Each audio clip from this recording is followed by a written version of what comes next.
Hello everyone, আশা করি সকলে ভালো আছো। তোমাদের সকলকে স্বাগত জানাচ্ছি তোমাদের প্রিয় একটা ইউটিউব চ্যানেল, যেখানে বিশেষ করে ম্যাথামেটিক্স নিয়ে আলোচনা করা হয়। ওকে, সো আজকের টপিক হচ্ছে 2020 সালের যে কোভিডের ঠিক আগের মুহূর্তে ম্যাথ এক্সামটা হয়ে গেছিল, সেই এক্সামের যে কোশ্চেন পেপারটা সেটাকে নিয়ে সলভ করব। এর পার্ট বি প্রথম ভিডিওতে কিন্তু 10টা এমসিকিউ আলোচনা করেছি। যারা ইচ্ছে হচ্ছে তারা অবশ্যই আই বাটনে লিংক আছে, সেখানে গিয়ে, না হলে ডেসক্রিপশনে লিংক পেয়ে যাবে, সেখানে গিয়ে তোমরা ভিডিওটা দেখতে পারো এই ভিডিওটা দেখা শেষ করার পরে। সো ওকে, শুরু করি আজকের প্রথম কোশ্চেন দিয়ে। আজকের প্রথম কোশ্চেন কি বলেছে তোমার অন স্ক্রিনে দেখা যাবে। কোশ্চেনটা বলছে কোন স্বাভাবিক সংখ্যার সেট n, তাহলে n এর উপর একটি কি বলছে দ্বিপদ প্রক্রিয়া দেয়া আছে। কি দেয়া আছে? a star b equal to কি বলা আছে? a plus 2b/3 for all ab belongs to natural number. ঠিক আছে, এর জন্য দ্বিপদ প্রক্রিয়াটি সংযোগ্য কিনা এটা আমাকে দেখতে বলেছে। ওকে, তাহলে সংযোগ্য হবে কি হবে না এটা আমাকে দেখতে বলেছে। দেখি তাহলে দেখি সংযোগ্য হয় কিনা। দেখো, সংযোগ্য মানে কি, যদি এরকম হয় তিনটে এলিমেন্ট a b c যদি হয়, তাহলে সংযোগের নিয়ম ছিল কি?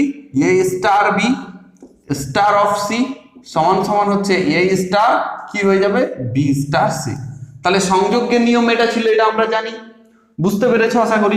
তার মানে এর লেফট হ্যান্ড সাইড এইটুকুটার যা ভ্যালু বেরোবে আর এইটুকুটার যা ভ্যালু বেরোবে, দুটো যদি সমান হয় তাহলে বলবো সংযোগ্য, আর যদি সমান না হয় তাহলে বলবো সংযোগ্য নয়। তাহলে দেখো, সেটাই প্রমাণ করব। এবার তাহলে বের করি। ধরে নিচ্ছি যে তিনটে এলিমেন্ট এরকম আছে। হ্যাঁ, বলতে পারি এরকম করে যে মনে করলাম তিনটে এলিমেন্ট এরকম A B C belongs to কার মধ্যে? ন্যাচারাল নাম্বার সেটের মধ্যে, যেহেতু এই সেটটাই গিভেন আছে। সো এখানে A star B star of C এর ভ্যালু বের করার চেষ্টা করি। এর ভ্যালু দেখো, এর ভ্যালু কি বলা আছে? a plus 2b/3 star of C. দেখো, এবার এটাকে এ ভাববো, এটাকে বি ভাববো। বুঝতে পেরেছো? দেখো রিলেশনটা কেমন করে করা আছে। দেখো, এ স্টার বি, তাহলে প্রথমটাকে লিখেছে প্লাস অফ এর সঙ্গে 2 দ্বারা গুণ করেছে বাই 3। তাহলে দেখো এখানে কি লিখবো? প্রথমটাকে লিখবো, প্রথমটা কি আছে? a প্লাস 2b বাই কত? 3 আছে। আচ্ছা, তারপরে দেখো প্লাস অফ 2 ইন্টু বি, তাহলে 2 ইন্টু এখানে কি লিখবো? সি লিখবো। বুঝতে পেরেছো কিনা? দেখো, খুবই ইজি।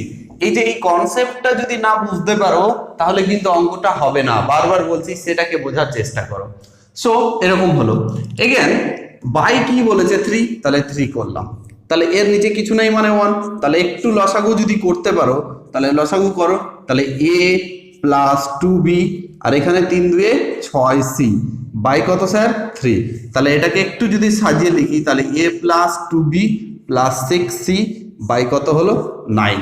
বুঝতে পেরেছো? এটা হলো। এরপরে আমি বের করার চেষ্টা করব এটা। তাহলে কি বলছে? a star b star c। Again a star রইলো b স্টার c, এটার মতো করে লিখলে প্রথমটা প্লাস তারপরেটাকে 2 দ্বারা গুণ বাই 3। তাহলে এটা পুরোটা হলো। এবার দেখো, আবার প্রথমটা প্লাস 2 ইন্টু দ্বিতীয়টা, তাহলে প্রথমটা মানে a, দ্বিতীয়টা 2 ইন্টু দ্বিতীয়টা মানে কত? b star 2c by 3 by কত হবে? 3 হবে। ক্লিয়ার? এবার দেখো এখানে হচ্ছে 3। দেখো লসাগু কত স্যার? 3। তাহলে এটার সাথে এটা গুণ করে দাও, তাহলে 3a প্লাস এটার সাথে এটা গুণ করে দাও 2b প্লাস প্লাসে plus 2 2 4c। That means 3a plus 2b plus 4c by 3 3 9। তাহলে দেখো, যদি তুমি একটু ভালো মতো দেখো তাহলে এটা আর এটা সেম কি? নিচে 9 9, এখানে 3a এখানে a, তাহলে এটা সেম না। আলটিমেটলি আমি বলতে পারছি, কি বলতে পারছি? a star b star of c not equal to a star b star c। তাহলে এটা সমান নয়। For all a b c belongs to natural number. So এখানে কি বলতে চাইছি? যে স্টার মানে এই স্টারটা যে কম্পোজিশনটা আছে সেটা সংযোগ নিয়ম মেনে চলে না। তাহলে এই স্টার এটা মেনে চলে না। ঠিক আছে? ওকে, তাহলে এই হচ্ছে বিষয়। তাহলে এটাই তো চেয়েছে, হবে কিনা সেটা আমি প্রমাণ করলাম। তাহলে ক্লিয়ার হয়েছে কিনা? চলো পরবর্তী অঙ্ক নিই, এবং পরবর্তী অঙ্কতে কি বলেছে সেটাকে বোঝার চেষ্টা করি। দেখো পরের অঙ্কটা অন স্ক্রিনে দেখতে পাচ্ছ, এখানে কি বলেছে, পরের অঙ্কটাই বলেছে যে এর মান বের করো। এই যে একটা ত্রিকোণমিতিক এক্সপ্রেশন আছে, এর ভ্যালু আমাকে বের করতে বলেছে। তাহলে কিভাবে বের করব দেখো, তাহলে দেখো sec square cot inverse half আর cosec স্কয়ার tan ইনভার্স 1/3। তাহলে ফার্স্ট অফ অল আমি এরকম করে নিচ্ছি, মনে করি এর ভেতরে যেটা আছে cot ইনভার্স 1/2 সমান অ্যালফা ধরে নিলাম, ধরতে পারবো। তাহলে হাফ অফ এটা সমান cot অ্যালফা বলতে পারবো, নিশ্চিত রূপে বলতে পারবো। তাহলে বলো দুটোকে উল্টে দিলাম, তাহলে এটাকে উল্টে দিলে এদিকে 2 হয়ে যায় আর এটা 1/cot চলে আসবে, মানে কত হয়ে যায় tan চলে আসে। বাবুরা বুঝতে পেরেছো? তাহলে এইখান থেকে এটা হলো, তাহলে tan আলফা সমান কত পেলাম 2 পেলাম। থাক, এরপরে আরেকবার মনে করলাম যে এই tan ইনভার্স 1/3 সমান আমি বিটা ধরলাম, ঠিক আছে, ফার্স্ট ব্র্যাকেটে লিখতে পারি। এই ট্যানটাকে উপরে নিয়ে যাও, তাহলে এটা কত হয়ে যায় tan বিটা। সো এটাকে উল্টে দিলাম, তাহলে এটাকে উল্টালে 3, এটাকে উল্টালে কি হয়ে যায় cot বিটা। তাহলে এখন হলো cot বিটা ইকুয়াল টু 3। এখন তুমি বলবে যে স্যার এটা সমান আলফা এটা সমান বিটা ধরে কি লাভ আছে, তাহলে এটা কেন করলেন? চলো দেখি কেন করলাম। দেখো তাহলে এখান থেকে এক্সপ্রেশন দিয়ে শুরু করি। দেখো পরের লাইন এখান থেকে নিয়ে আসছি। এবার দেখো sec স্কয়ার, এটার ভ্যালু কি ধরেছি আলফা, দ্যাট মিন্স আলফা। এটা হচ্ছে cosec স্কয়ার, এটার ভ্যালু কি ধরেছি বিটা, দ্যাট মিন্স বিটা। বুঝতে পেরেছো? এবার দেখো আমরা ছোটবেলায় ছোট ছোট দুটো ফর্মুলা শিখেছিলাম। কি শিখেছিলাম দেখো, sec square alpha minus tan square alpha equal to কত 1। এখান থেকে বলতে পারি sec square alpha equal to 1 plus tan square alpha. So এটাও দিয়ে একটা ফর্মুলা শিখেছিলাম, cosec স্কয়ার থিটা, থিটা দিয়ে লিখলাম, যে কোনো অ্যাঙ্গেল দিয়ে লিখতে পারো। তাহলে cot স্কয়ার থিটা সমান 1।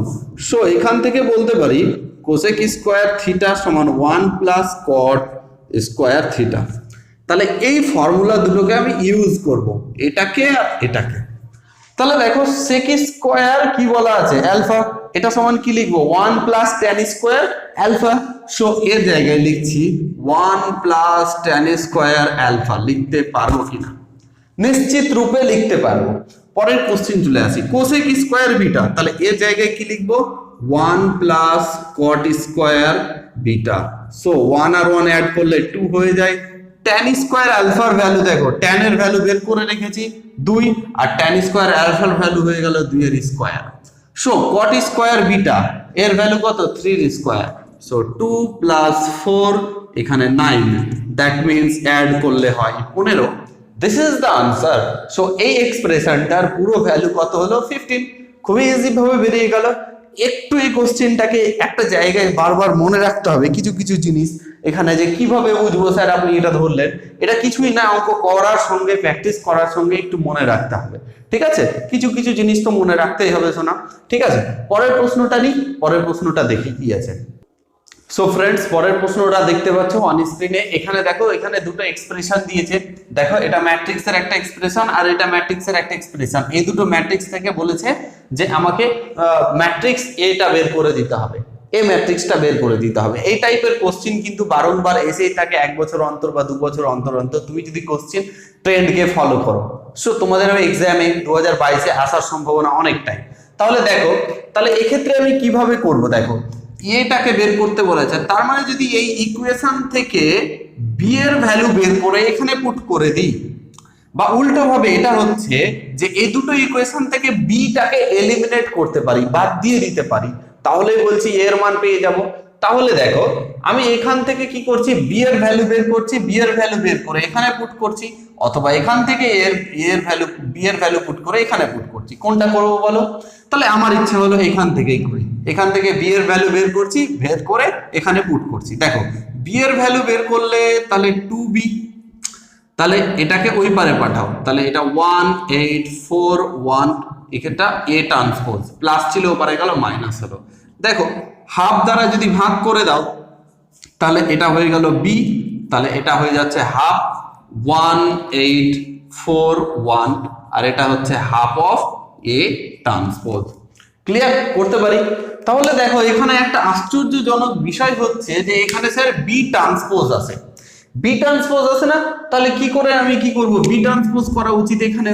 তাহলে দুই দিকে ট্রান্সপোজ নিয়ে নাও, তাহলে এখানে ট্রান্সপোজ নিলাম, দেখো এর উপর ট্রান্সপোজ নিলাম, তাহলে এর উপর যদি ট্রান্সপোজ নিই তাহলে 1841 এটার উপর ট্রান্সপোজ হলো।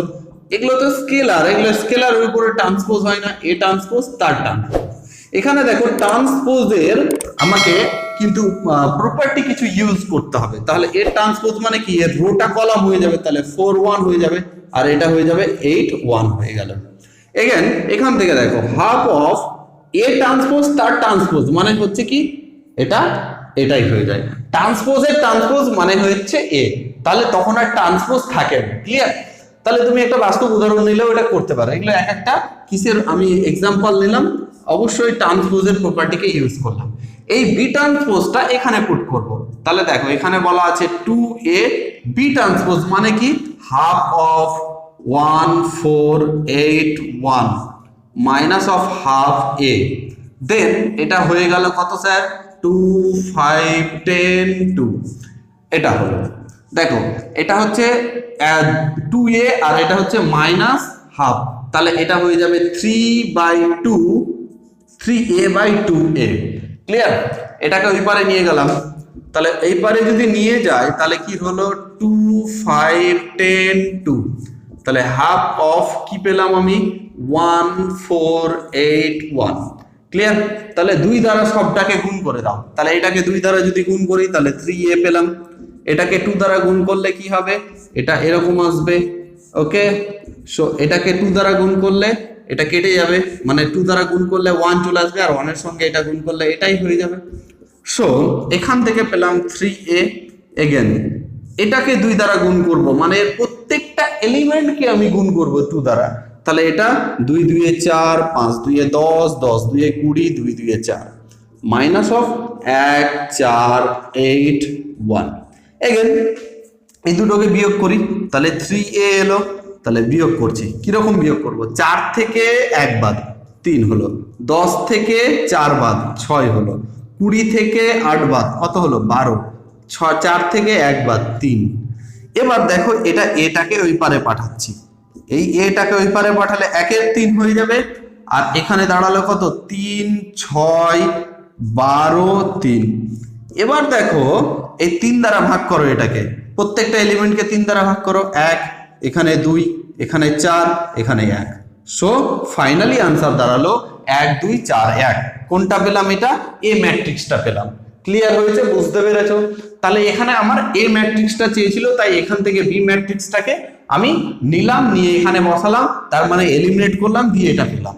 যদি আমাকে কোশ্চেন করা হতো বি ম্যাট্রিক্সটা বের করো, তাহলে একই রকম এখান থেকে এর ভ্যালু বের করতাম, দিয়ে এখানে বসাতাম, দিয়ে বিটা পেতাম। ক্লিয়ার হয়েছে? আশা করি বুঝতে পেরেছো। হ্যাঁ, তোমরা স্ক্রিনশট বা নিজের কপিতে লিখে নিতে পারো। চলো পরের প্রশ্নটা নিই। সো ডিয়ার স্টুডেন্ট, পরের কোশ্চেনটা কিন্তু প্রচুর ইম্পর্টেন্ট, অন স্ক্রিনে দেখতে পেয়ে গেছো। তাহলে এই কোশ্চেনটা বারংবার এক্সাম 1 বছর অন্তর, 2 বছর অন্তর, 3 বছর অন্তর আসে। শুধুমাত্র ওয়েস্ট বেঙ্গল বোর্ডে আসে তা না, এক্ষেত্রে সিবিএসসি তে, আইএসসি তে, সমস্ত বোর্ডে আমি বারবার কোশ্চেনগুলো দেখেছি, আমার স্টুডেন্টদেরকে যখন করিয়েছি দেখেছি এই কোশ্চেনটা বারবার দেয়। কেন? কারণটাও আছে। দেখো এখানে কিন্তু লগ দিয়ে আছে, আর এই লগের প্রপার্টি তোমাকে জানতে হবে। এই কোশ্চেনটা যখনই তুমি ডিরেক্ট করতে যাবে হবে না। তাহলে কি করতে হবে সহজ করার জন্য, দেখো এই ম্যাট্রিক্স বা এই ডিটারমিনেন্টের ভ্যালুটা 0 প্রমাণ করতে হবে, যেখানে এ বি সি এর ভ্যালু কি বলেছে, গ্রেটার দেন 0, মানে পজিটিভ আছে সবগুলো। দেখো প্রথমত আমাকে যে কাজটা করতে হবে সেটা হচ্ছে আমি ধরে নিচ্ছি, কি ধরে নিচ্ছি, হ্যাঁ, লগ এ এর ভ্যালু x, লগ বি এর ভ্যালু হচ্ছে y, কোনো একটা কিছু ই বেস রেখে এটাকে z আমি ধরে নিতে পারি। এবার দেখো ইন্ডিভিজুয়ালি এর ভ্যালু আমাকে বের করতে হবে। ক্লিয়ার? তাহলে বের করি। তাহলে প্রথম কি দেওয়া আছে, লগ এ বি, এটাকে লিখতে পারি লগ বি বাই লগ এ। আমরা জানি লগের প্রপার্টি ক্লাস 9 10 এ পড়েছি। তাহলে এটা হচ্ছে এর ভ্যালু y, এর ভ্যালু হচ্ছে x। পরেরটা কি দেওয়া আছে, লগ এ সি, তার মানে দেখো লগ এটা সি বাই কি হয়ে যাবে, লগ এ, লগ সি মানে হচ্ছে z, and এটার ভ্যালু হচ্ছে x। ক্লিয়ার হয়েছে? সিমিলারলি একই রকম ভাবে এখানে আমি দাগ দিচ্ছি না, এরকম করে আমি বের করতে চাইছি। যে লগ বি এ, তার মানে দেখো তো এ বি ছিল, তার মানে বি বলতে কত ওয়াই আর এ বলতে নিচে এক্স, তাহলে ওয়াই বাই এক্স আসছে না, তাহলে এ বি আছে, তার মানে এক্স এর ভ্যালু কত এক্স, এর ভ্যালু কত ওয়াই। আচ্ছা তারপরে এটার ভ্যালু বের করব, তাহলে বি সি, তাহলে সি এর ভ্যালু জেড আর এটার ভ্যালু ওয়াই। ক্লিয়ার? একই রকম ভাবে এখান থেকে দেখো লগ সি এ, তাহলে সি এ বলতে কত এক্স এন্ড সি এর ভ্যালু কত জেড, লগ সি বি, তাহলে এটা হচ্ছে কত ওয়াই আর এটা হচ্ছে জেড। ক্লিয়ার? বুঝতে পেরেছো কিনা বলো? তাহলে প্রথমত কি করলাম, log A log B log C base E রেখে এটাকে ধরে নিলাম, তারপরে এটা করে নিলাম অ্যাকর্ডিং টু লগারিদমের ফর্মুলা। এবার দেখো আমি এরকম করে ম্যাট্রিক্সটাকে নিচ্ছি, এটাকে সমান দিচ্ছি, এর ভ্যালু 0 আমি প্রমাণ করছি। দেখো তাহলে ম্যাট্রিক্স ডিটারমিনেন্টটা কেমন হচ্ছে, তাহলে এটা হচ্ছে 1, এটার ভ্যালু কি যেন লিখলাম, এর ভ্যালু y বাই x লিখলাম, এর ভ্যালু কত হচ্ছে z বাই x, এটার ভ্যালু কত হচ্ছে log b a x by y। আচ্ছা এর ভ্যালু 1, এর ভ্যালু কি অবশ্যই z বাই y। একই রকম ভাবে এর ভ্যালু এটা x বাই z, তাহলে x বাই z আর এটা হয়ে যাবে y বাই z, এটা হচ্ছে 1। ক্লিয়ার? বুঝতে পেরেছো? এটা করলাম। এবার দেখো আমি কি করলাম, এখান এই রোটাকে x দ্বারা গুণ করে দিলাম, এই রোটাকে y দ্বারা গুণ করলাম, এটাকে z দ্বারা গুণ করলাম, করতেই পারি। তাহলে যখন x দ্বারা গুণ করলাম তার সেম করার জন্য 1/x নিতে হবে, আর y দ্বারা এটাকে গুণ করলে 1/y নিতে হবে, 1/z নিতে হবে ব্যালেন্স করার জন্য। ঠিক আছে? তাহলে এটাকে x দ্বারা গুণ করলে এটা x কেটে যাবে y আর এটা কত হলো z। এটাকে দেখো x, এটা y, এটা হয়ে যাবে z, কারণ y গুণ করেছি, এটাকে z দ্বারা গুণ করলাম x y আর 1 এর সঙ্গে z দ্বারা গুণ করলে এটা হবে কিনা বলো? নিশ্চিত রূপে হবে, অবশ্যই xy গ্রেটার দেন 0, বিকজ আমরা এর আগে দেখেছি এটার মান লগারিদম সেহেতু। আচ্ছা এবার দেখো এটাকে কি পেলাম x y z। ডিটারমিনেন্টের একটা প্রপার্টি আছে, কি প্রপার্টি স্যার? প্রপার্টিটা এরকম যে যদি কোনো ডিটারমিনেন্টের দুটো রো বা দুটো কলাম বা দুটো স্তম্ভ বা দুটো সারি আইডেন্টিক্যাল হয়, সেম হয়, তার মানে তার ডিটারমিনেন্ট ভ্যালুটা 0 হবে। তোমরা সকলে জানো এখানে দেখতে পাচ্ছি তিনটেই রো একেবারে কি সেম, তাহলে এর ভ্যালু করে দিতে পারি 0, that means 0 ultimate. So clear হয়েছে? মেন কি পয়েন্ট হচ্ছে এগুলো, এই যে এটাকে ধরতে হবে, ধরে করতে হবে, এটাই হচ্ছে মেন কি পয়েন্ট। ক্লিয়ার হচ্ছে কিনা? যদি তোমার ক্লিয়ার হও, যদি তোমার ভালো লাগে ক্লাসগুলো, আমাকে কিন্তু অবশ্যই কমেন্ট করে জানাতে পারো। চলো পরের কোশ্চেন নিই, পরের কোশ্চেনে শিফট হয়। সো দেখো ডিয়ার স্টুডেন্ট, পরের কোশ্চেনটা কি বলেছে দেখো, এখানে বলছে y equal to a e to the power x plus b e to the power minus x plus x square। এই সমীকরণ থেকে এ বি কে অপনয়ন করতে হবে এবং অপনয়ন করে অবকলন সমীকরণ তৈরি করতে হবে, যেখানে বলে দিয়েছে এ বি হচ্ছে কনস্ট্যান্ট বা ধ্রুবক। ঠিক আছে?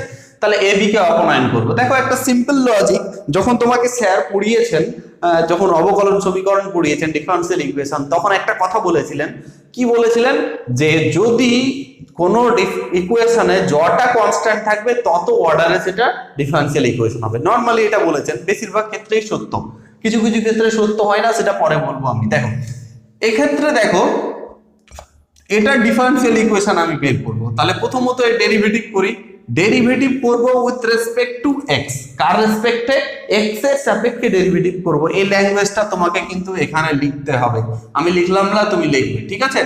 এবার দেখো এটার ডেরিভেটিভ a কনস্ট্যান্ট রেখে দেব, e to the power x এর derivative e to the power x ই হয়, প্লাস লিখলাম, b লিখলাম। আচ্ছা b কনস্ট্যান্ট লিখে দিলাম, e to the power x minus x এর derivative e to the power minus x, আর একটা কি আছে মাইনাস আছে, তাহলে এখানে মাইনাসটা বসিয়ে দিলাম, লিখতে পারবো, প্লাস এর ডেরিভেটিভ হচ্ছে 2x। এতদূর ক্লিয়ার? নিশ্চিত রূপে ক্লিয়ার হয়েছে। সো এখানে আমার অ্যাকচুয়ালি যদি এক লাইন ক্যালকুলেশন করি, তাহলে a e to the power x plus মাইনাসে minus b e to the power minus x plus কত 2x, এটাকে এক নাম্বার নাম দিলাম। এগেন এটাকে আবার x এর সাপেক্ষে রেসপেক্টে ডেরিভেটিভ করলাম, করতে পারবো। এই ল্যাঙ্গুয়েজটা আবার লিখবো, লিখে ডেরিভেটিভ করব d2y বাই dx2। তোমরা জানো ডেরিভেটিভ কত আমার ভালো লাগে, ফেভারিট, আমার ক্যালকুলাস সবথেকে ফেভারিট লাগে, ঠিক আছে, এবং প্রত্যেকটা কনসেপ্টও ভালো লাগে। সো ডেরিভেটিভ দেখো, এখানে a বসালাম, e to the power x এর derivative e to the power x, আবার মাইনাস b, এখানে দেখো e to the power minus x এর ডেরিভেটিভ মাইনাস x, তাহলে মাইনাস b লিখলাম। আচ্ছা, এখানে এর ডেরিভেটিভ কত হবে, 2 হবে। সো এগেন এটাকে আমি লিখতে পারি d2y dx2 সমান a e to the power x মাইনাস মাইনাসে plus b e to the power minus x plus 2। এখন প্রশ্ন হচ্ছে, এতক্ষণ তো ডেরিভেটিভই করে গেলাম, a কে এবং b কে তাড়াতে তো পারলাম না, কিভাবে তাড়াবো? দেখো, তাড়াচ্ছি উইথ রেসপেক্ট টু 1। এক নম্বরকে নিই, এখান থেকে দেখো তো এই জিনিসটা, এই যে এই জিনিসটা আর এখানে এই জিনিসটা সেম না? নিশ্চিত রূপে সেম। সো এখান থেকে বলতে পারি এটাকে y2 নাম দিলাম, y2 y ডাবল ড্যাশ, এগুলো কিন্তু তোমাদের স্যার শিখিয়েছে। তাহলে এরকম হলো, তাহলে এর ভ্যালুটা কত, y এপারে নিয়ে এসো মাইনাস এক্স স্কোয়ার, তাহলে y minus x square plus 2। So again y2 এটাকে এপারে নিয়ে এসো, y গুলোকে একদিকে দেখতে ভালো লাগার জন্য এটাকে এরকম করলাম। এই যে ইকুয়েশনটা পেলাম, this is the differential equation. এটাই সেই ডিফারেন্সিয়াল ইকুয়েশন যেটা আমরা বের করতে চাইছিলাম। ক্লিয়ার হয়েছে কিনা কনসেপ্ট বলো? তাহলে আমি আশা করব তোমাদের যে যতগুলো কনসেপ্টের জুয়াল অঙ্ক করালাম তোমার ক্লিয়ার হয়েছে। আজকের ভিডিওটা এখানেই শেষ করছি। তোমরা খুবই ভালো থাকো, সঙ্গে থেকো। যদি কোনো ডাউট থাকে কমেন্ট সেকশনে জানাবে। Thank you. ততক্ষণে বাই, টাটা, আবার দেখা হচ্ছে পরবর্তী ভিডিওতে।